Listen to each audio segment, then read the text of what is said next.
Olá amigos do canal Aprendendo sobre Mediunidade, meu nome é Anderson Gomes, sejam bem-vindos mais uma vez. Nesse vídeo vamos falar sobre outros mundos e extraterrestres. Será que existem? Eu acredito, não acredito? Bom, vamos falar sobre isso.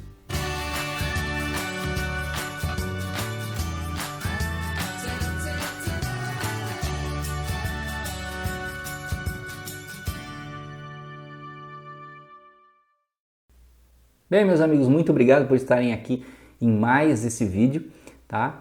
Se você está chegando no canal agora, não se inscreveu, não esqueça aí de, se gostar do vídeo, depois curtir, se inscrever, né? Participar.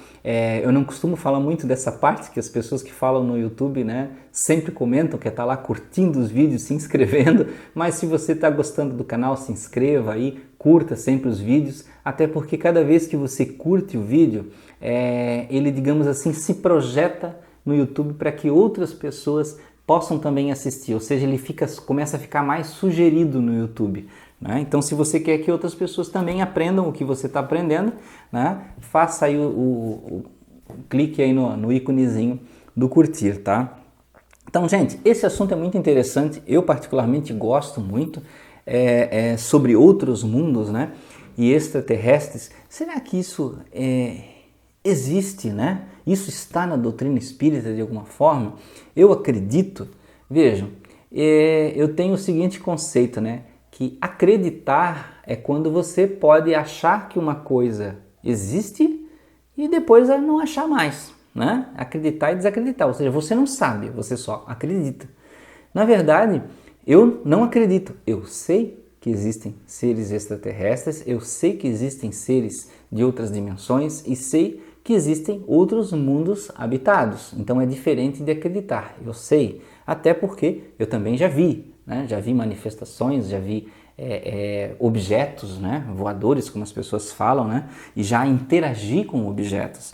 Então, já vamos dentro digamos, vamos pegar o guia, né? O nosso guia e o nosso caminho, que é Kardec. Então eu gosto de usar o Livro dos Espíritos como uma referência inicial para nós entrarmos no assunto. Então, até para as pessoas que acham assim que mas a doutrina espírita não fala sobre isso, não só fala, como hoje, gente, atualmente, o espiritismo ele se abre muito mais para isso, através de um assunto que muito tem se falado por aí, que é a transição planetária. Então, se você pesquisar na internet sobre transição planetária, vai ver que essa ligação de outros mundos, seres de outros mundos, é muito maior dentro da doutrina espírita, né, do que já foi no passado. Então vejam, nós temos lá no Livro dos Espíritos, no capítulo 3, né, no livro 1, capítulo 3, título Pluralidade dos Mundos, tem a questão 55. O que diz na questão 55? Kardec pergunta aos espíritos, mas veja, naquela época, né, 1800 e bolinha, né, gente?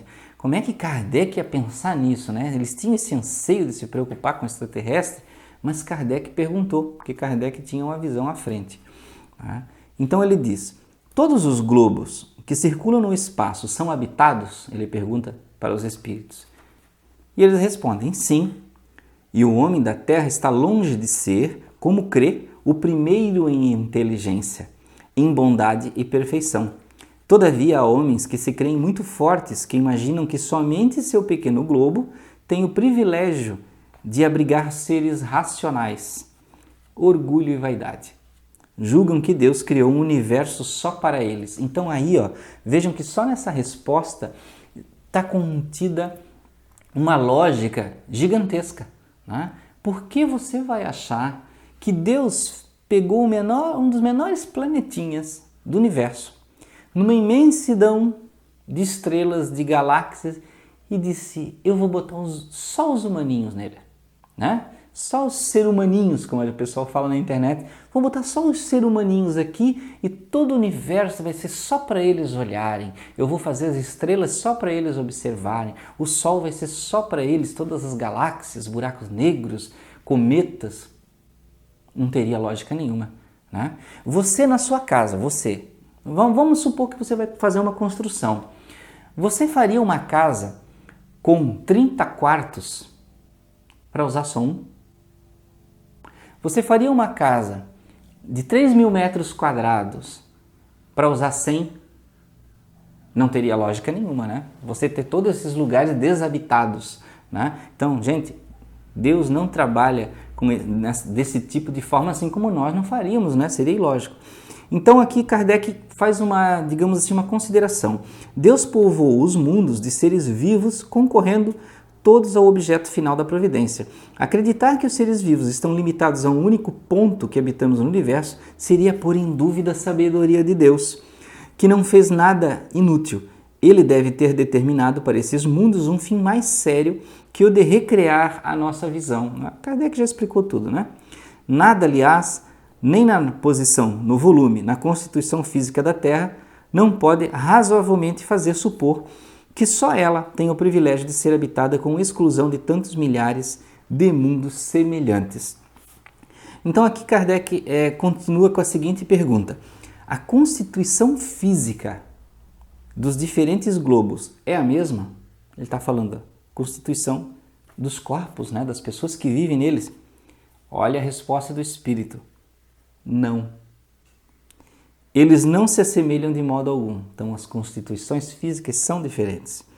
Na pergunta 57 ele diz aqui: a constituição física dos mundos não sendo a mesma para todos, seguir-se-á tem uma organização diferente, os seres que o habitam, olha só, me enganei, na pergunta anterior ele está falando do planeta mesmo, né? Agora ele está falando que se o mundo é diferente, a constituição física dos seres também é?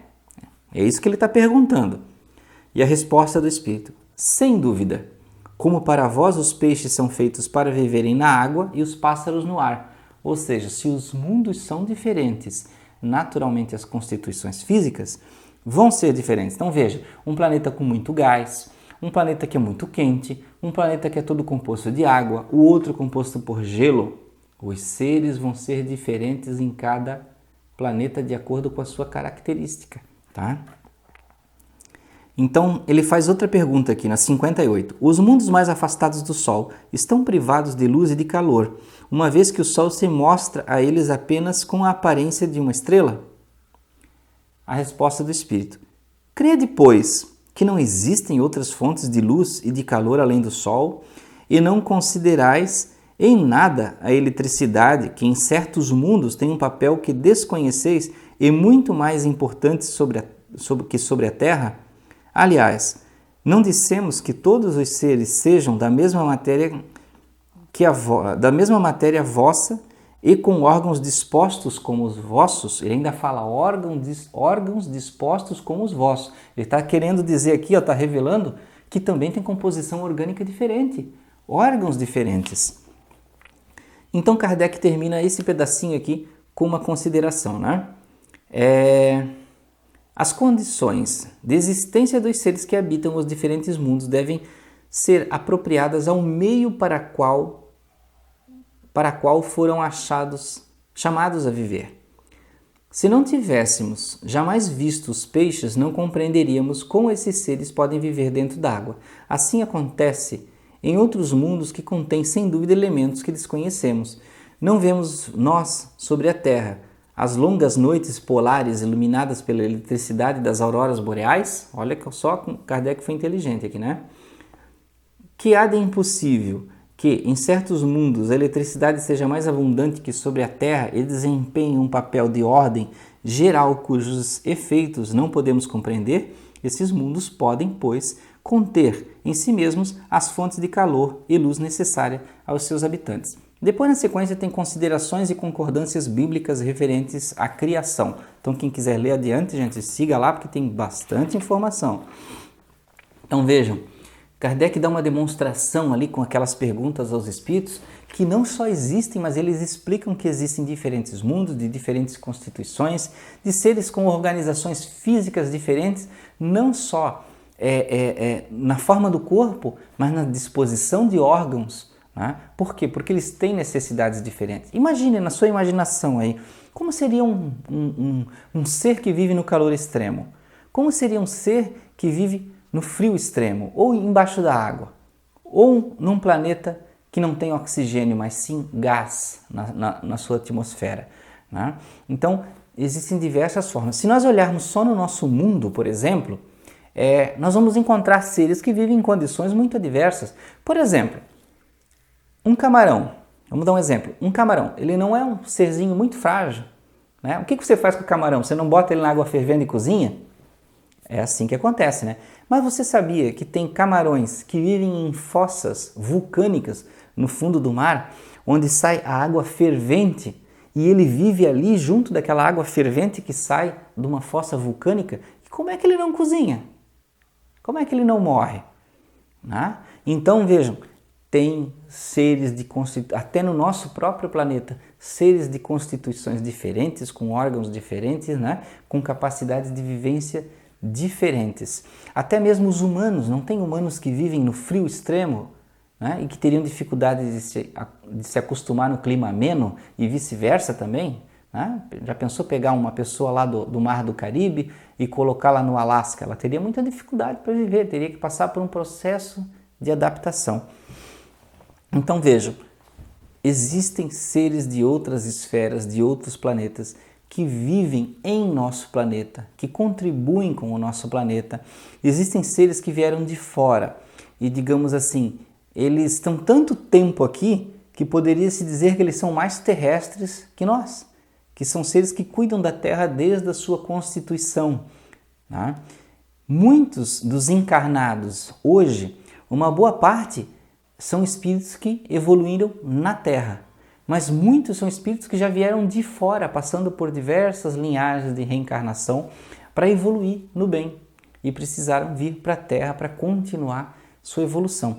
Então, na verdade, nós somos uma mistura, né? Um mundo misturado, assim como diversos outros, gente. Tá? Porque Deus aproveita tudo e de diversas formas, não existe desperdício ou prejuízo para Deus, não existe coisa sem razão ou sem porquê. Só nós aqui na Terra que achamos isso. Então, às vezes nós questionamos as coisas que Deus faz, mas é claro, porque nós, digamos assim, estamos aqui no chão, né? Deus está lá no pico da montanha. Quem está no pico da montanha consegue olhar toda a paisagem em volta. Nós não. A gente fica questionando. O que pode existir do outro lado da montanha? Será que esse caminho é melhor, aquele é melhor? E a gente fica discutindo as coisas, mas quem tem a visão de cima são os espíritos superiores e Deus. Né? Então a gente tenta, digamos assim, olhar pelo buraquinho da fechadura para tentar saber algumas coisas e entender mais o nosso mundo e o nosso universo. E esse conhecimento de hoje, ele é o conhecimento para ficar na Terra, porque naturalmente nós já viemos do mundo dos espíritos, nós já conhecemos muito disso, nós só não lembramos aqui. Mas nós precisamos que esse conhecimento se torne comum na Terra, se torne, digamos assim, uma coisa natural, tá? Então é por aí que nós estamos caminhando para uma evolução, para um crescimento espiritual, para uma transição planetária, com a ajuda de muitos seres, né? De muitos espíritos, sejam eles, né, de outros planetas, ou daqui da Terra, sei lá, não importa. O que importa é que todos nós estejamos trabalhando na luz. É isso aí, gente. Muito obrigado por ficarem até aqui. Curtam o vídeo. Se gostaram, um grande abraço. Muita paz, muita luz, muita alegria na vida de vocês. Até o próximo vídeo.